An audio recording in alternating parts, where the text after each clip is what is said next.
टोंक जिले के अलग अलग नगर निकायों के लिए पालिका अध्यक्षों का चुनाव दिलचस्प हो गया है। मालपुर के कुछ निर्दलीय पार्षदों के हलफनामे को लेकर बीजेपी ने सवाल खड़े किए हैं और कलेक्टर से शिकायत की है। वहीं देवली में कांग्रेस पर बाड़ेबंदी से बीजेपी के पार्षद को अगवा करने का आरोप लगा है।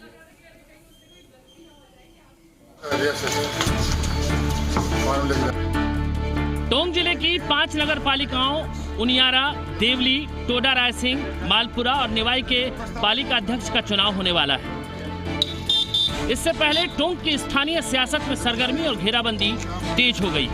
बीजेपी अग्रेसिव मूड में है और कांग्रेस के हर पैतरे को नाकाम करने की कोशिश में जुटी हुई।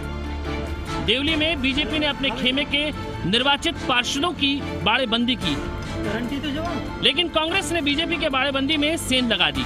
बीजेपी ने आरोप लगाया है कि कांग्रेस नेताओं ने होटल में जबरन घुसकर बीजेपी पार्षद को अगवा कर लिया। इस सिलसिले में बीजेपी कार्यकर्ताओं ने कांग्रेस के एक कार्यकर्ता को धर दबोचा और पुलिस के हवाले कर दिया। के बच्चों को, इनके परिवार को दबाव में लेने की कोशिश करी कि हम चेयरमैन बन रहे हैं, तुम्हारा ऐसा कर देंगे, वैसा कर देंगे। हर तरह से इनको धमकाया, दाब दोष दी और कि तुम्हारे पापा मम्मी से तुम्हारी बात होती है तो उनको कह के बोलो कि हमारे साथ आ जाएं। चेयरमैन तो हम बन ही रहे हैं, तो 5 वोट हैं। तो इन्होंने यहाँ हमारे होटल की जिस रिजॉर्ट में हम रुके हुए हैं, इनकी लोकेशन ली रात को और सुबह 4:30 बजे इनसे संपर्क करके जबरन नेमीचंद जी जैन का छोटा भाई नरेंद्र जैन और अकील कुरैशी और भीम बना, जो भीम सिंह अभी खुद पार्षद बने वार्ड नंबर 25 से, ये अपने साथियों के साथ में आए और अंदर रिसेप्शन को बिना पूछे कमरों में गए। वहीं मालपुरा में भी सियासत चरम पर है। चुनाव जीत कर आए 3 निर्दलीय पार्षदों के खिलाफ बीजेपी ने मोर्चा खोल दिया है। मालपुरा उपखंड के इन तीनों पार्षदों को अयोग्य घोषित करने के लिए बीजेपी ने एड़ी चोटी का जोर लगा दिया है। बीजेपी के जिलाध्यक्ष राजेंद्र पराना ने कलेक्टर से मिलकर शिकायत की है और कुछ दस्तावेज भी सौंपे हैं। आरोप है कि मालपुरा नगर पालिका के वार्ड नंबर 6, 22 और 25 से जीत कर आए तीनों पार्षदों ने संतान संबंधी जो ब्यौरा दिया है वो गलत है। उनकी 2 से ज्यादा जीवित संतानें हैं।